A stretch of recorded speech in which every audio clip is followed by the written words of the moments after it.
Hello everyone and welcome back to a brand new video, and today guys we are here for the first episode of my new F1 career mode guys, and as you may have seen by the title, we will not be playing F1 2013 on the mode you may be thinking of guys. No, that will come in Matt's career mode later on down the line guys. We are going to be doing the first episode of my F1 1990s career mode guys, and for this series I have decided to pick the Ferrari from I think 1996 for this first season. Obviously I don't know whether I'll do a second season afterwards. We are going to be driving as Gerhard Berger for this season against obviously my rivalry with Michael Schumacher in the other Ferrari car side by side with me guys. The races are going to be 25% obviously with Legend AI and custom difficulty overall there, as you can see. Just having a look at the bottom, you can see I've got Legend AI. I've also got Assist Enabled in case obviously we see anything go bizarrely wrong, but I highly doubt that will happen guys. And when it comes to the calendar, we are going to be rolling with the 1990 calendar for this series guys, but I would just like to explain quickly in the background, as you can see me setting up the whole calendar. We are going to be racing at countries that had a race back in this year, rather than obviously we can't guarantee that we'll be able to get all the tracks in for this series. So I'm just going to be racing obviously every single country that had a Grand Prix on the calendar from the 1990 season guys. And just another little thing I'd like to add on to the end, as you can see we're just adding the final few tracks here. We got Portugal, and then we move to Spain for I think what is the third final round of the season in this mini career mode. We're also going to be racing at Brands Hatch for the finale guys for this series, but coming into the round 13 though, Japan will be the second to last proper track on the calendar. Australia, obviously the season finale back in Adelaide, but we're going to be racing around Brands Hatch for the final race of this series, guys. So a 15 race calendar taking us all around the continent. We've got USA, we've got Brazil, we got Imola for San Marino, Monaco, Canada, Britain, Germany, Hungary, Belgium, Italy for Monza, Estoril, Jerez, Japan, Australia, and then the final race will be at Britain. But let's move on then into the first race of the season at the Circuit of the Americas. And as you can see just by these first few camera shots, it's going to be a very testing first race of the season guys. You can see it's very wet conditions for the first round of the season. We're going to be starting down in P9 for this race behind my teammate Michael Schumacher there. We're not going to be running qualifying for this series. We're simply just going to be racing where the team place us on the grid, obviously from. I don't think it's random grid. I think it's loosely based on performance, but these cars are all incredibly close competition-wise, so we should actually see quite a spread out grid. Obviously we won't see too many teams having like both their drivers right at the very front like we see in more of my F1 2016 career modes guys. But I'm feeling confident moving on into the first race of this series guys, driving as Gerhard Berger obviously for the first round of the season guys. Starting down in the mid pack, it could evolve with some controversy at the start. I know the F1 2013 AI, including the classic mode, were very aggressive. You can see Nigel Mansell on the pole position here. My teammate Michael Schumacher down in P8. Let's see what he can do in this race. Myself down in P9 for the first round of this F1 2013 1990s classic career mode guys. We're building up the revs, ready for the 5 red lights for the start of the first Grand Prix at the Circuit of the Americas. It's 5 lights and away we go, and as you can just hear the roar of all the engines here guys, such a pleasant sight to hear in comparison to all the cars we've raced with now. But Jody Scheckter there getting off to an absolute terrible start. We're going very late on the brakes into turn 1 there. I was actually caught out by how late the AI did brake there, but we do manage to get the undercut back on Scheckter, and we're trying to look around the outside of Capelli there. We go around the outside of Alesi, we got the Schumacher brothers fighting just ahead of me here, but Schumacher and Villeneuve have an absolutely humongous crash there. Capelli somehow threads the needle back between all the cars, and no idea how he's been able to do that in this opening couple of corners. But up into P7 already we've been able to go in these first couple of corners of this Grand Prix here. As you can see, we're still right behind Capelli, obviously the Italian in his Ferrari. We'll exactly know he wants to win at Imola and Monza later on during this series guys. But you can just see following on, we're going to try to go for a dive bomb up the inside into the hairpin, try to get the car slowed down just enough, but unfortunately for me, he gets back past me, squeezes me right off the circuit there. Very aggressive from Capelli there, not really too sure if he's thinking about that move. But now we've got Jean Alesi and Ralf Schumacher still right behind me here. Obviously these two will try and get a good run on me down this long back straight. Here's Schumacher with the better straight line speed than Alesi, but they both think better of it as I'm very late on the brakes. Somehow just about get the car slowed down into the next corner there, and somehow we hold on to P7 after Capelli there just being so aggressive. Quite surprised obviously, by how aggressive the AI are on this game.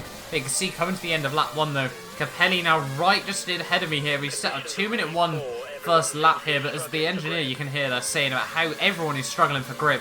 Eddie Irvine currently leading this Grand Prix, but we send one right up the inside of Capelli there, get the car slowed down into turn 1. He tries to go for a bit of an undercut there, but he can't make that work, and we go up now into P6 of the US Grand Prix here, and as you can see by the end of lap 2, we got Mansell and Coulthard here in their Williams FW14s, just up ahead of him here. As you can see, the gap now just 1.1 seconds, and in that one lap, we were able to pull out over 5 seconds, on Capelli there, so he's really struggling in these very wet conditions there. We actually go purple on that lap as well, as you can just see how well we are enjoying these conditions. The back end, though, absolutely squirming everywhere, and as you can see now, skipping on to lap 5, we have been able to get right on Nigel Mansell's gearbox here, so hopefully, that in the next couple of corners, we could be able to get a good run on him out onto this long back straight and hopefully try and make an overtake on him. We're going to flick it up into Rich Revs here, down this long back straight. Nigel Mansell, you can just see his little red dot floating, as you can see, just going through the rain here. Just crazy wet conditions in this Grand Prix. But we're going to go from a long way back, and we're going to go down his inside, make a little bit of contact with Coulthard there, as that was such a big dive bomb. Mansell gives me a little bit of push on the rear there, which means he can't get back past me. And now we move up into P5 of this US Grand Prix here. And next up on my hit list is David Coulthard here. But we're going to go up the inside into the double apex left-hander there. Move up into 4th place now of this Grand Prix. We've been able to dispatch of both WF14s there in this in just about 3 or 4 corners there. So very happy with that. And now, as you can see on lap 7 there, my engineer telling me that we were going to have to pit at the end of this lap here. Tyre were not particularly great in the rain in this race, but hoping we can just catch Prost by the time we do come into the pit lane here. As you can see, we've still got a lap worth of spare fuel here, and we're going to flick it down, obviously, into lean revs, just to save a little bit of fuel as we come through the pit lane here. But Prost still just ahead of me here, hoping, that we could try and get an undercut on him, as we might just be within distance there. But unfortunately for me, our pit box is the final one in the pit lane here, so very unlikely that we're going to be able to get the jump on him. But looking, obviously, at this classic pit lane camera, just so brilliant that, obviously, Codemasters did implement this into the game. And unfortunately, Prost does manage to stay ahead of me there, but he doesn't gain too much time on me through the pit lane here. And coming out of the pit lane, down towards someone here, Prost goes incredibly defensive, as we're going to try and look around his outside there through turn 1, but he squeezes me completely out of the circuit there. So once again, the AI being very aggressive there. But Prost holds on to the final podium position here in this Grand Prix. And we just got to try and hope, coming through these next couple of corners, that he makes any sort of mistake. We're going to try and look around his outside through turn 5, I think this is. And unfortunately, Prost there does manage to get the grip in. And unfortunately, we can't make a move on him there. He does hold on to the final podium position at this moment in time during this Grand Prix. But now, as you can see, coming to the end of lap 8 here, and there's one more driver in the pit lane. I'm not actually too sure who it was. I think it might have been Jacques Villeneuve at this moment in time. We've got Damon Hill leading the Grand Prix here, and we're going to be able to jump past that guy there, whoever it is. I think it was Villeneuve in the pit lane now. So we move up into P3 here, still behind Alain Prost here, and obviously we want to try and make a move on him very soon in this Grand Prix. Coulthard still in a very strong 4th place. Obviously, you'd expect him to probably be dominated by his teammate of Nigel Mansell in this series, guys, but he's really holding his own at this moment in time, guys. But with the rich revs now, we're closing in on Alain Prost. You can see how much time we close in into the hairpin there. The track is also getting a lot drier at this moment in time during the Grand Prix, so hoping, that the AI really do struggle on these, changing conditions in this race. But coming down this long back straight, 190, 200 miles an hour we just get up to there, as we go down Prost's inside, very late on the brakes there. Somehow just about get the car turned in time, we're on full lock, just barely trying to find any sort of grip on the track. But we move past Prost, up into P2, and the only man left on my hit list is now Damon Hill. As you can see, by the end of that lap, we do go purple there with a 49.8, and the gap down to just 3.1 seconds ahead in here. And just confirming there, Gerhard Berger does set the fastest lap of this race here. We're down up below the 1 minute 50s there, and we're really trying to pile on the pressure to Damon Hill here as we go take a second out of my PB there. So we're down to just 2.6 seconds behind him at this moment in time, guys. And by the end of lap 12, as you can see, we're still trying to push as much as we can here, run a little bit wide through the final quarter there, but we once again go purple. But unfortunately, we only take out a 10th from Damon Hill here. But on these next couple of laps, the AI really struggling as the track is very much drying out. Obviously, we're all still on full wet tyres here, and the AI really struggling to find grip, as you can see, by lap 14 here, still closing in on Damon Hill here on this final lap of the race. The gap now below just 1 second in this race here, as you can see. And if we get any chance, we are going to try and go for a move on Damon. Just see how slow he is into the hairpin there, and on the exit there, we do lose the back end ever so slightly here. But down this long back straight, we got absolutely no spare fuel left in the car, but we're still having to run rich mix just so we can try and get a run on him. Gonna bring it back down to standard. He goes very, very defensive down towards the next heavy braking zone here. We're gonna have to try and look to the outside of Damon Hill here, but we get caught on the curb. You can just hear the rear end aquaplaning out slightly wide there, so he's gonna be able to hold on to the lead of the Grand Prix just at this moment in time. But we try and once again have a look around to the outside there, nearly make contact with him into the next corner here. Can we go for a dive bomb into the double left? We just make a bit more contact with Damon Hill here, and he's defending so well through these final corners of this Grand Prix. We've got absolutely no spare fuel left in the car. Just going to have to try and nail these final couple of corners and see if an opportunity comes up for me. He runs incredibly wide through the old Turkey-esque corner there. We try and take as much curb through the second to last corner. We're going to try and look down the inside into the final corner there. We move up into the lead of the Grand Prix, but we run hugely wide, and Damon Hill is going to be able to hold on to take home the first win of the season.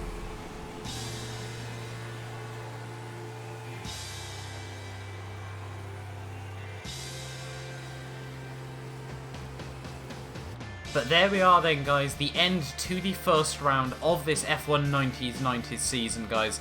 I can see Damon Hill there took the race win just half a second ahead of myself after obviously we went for that last gasp attempt on the final lap, guys. But that race overall was just such an exciting one. Obviously so much overtaken right from the very start, especially with that controversy between Michael Schumacher and Jacques Villeneuve there. Obviously that could spark some 1997 conspiracy theories there, guys. But hopefully, you have enjoyed this first race of the season. Hopefully, I will see you guys next time back in the second round. But Alan Prost there, I'm going to look through the results. Obviously, having a very, very strong showing in that FW21 there. David Coulthard up in P4. Managed to edge out his teammate there. Nigel Mansell actually in the end DNFing from that race. But you can see, obviously, the driver's standings will be the same as the points finishes there. And as you can see, we're second in the driver's standings and second overall in the constructor's standings as well, guys. But as I said, hopefully, you have enjoyed this first race of the season. Do not forget to like, subscribe if you are new around here, guys, for the other 14 races in this crew. And I can't wait to get into the second race of the season, guys. I may try and get the video out Sunday for you all. But hopefully, as I said, you have subscribed. And I will see you guys next time. So promise that you'll catch me.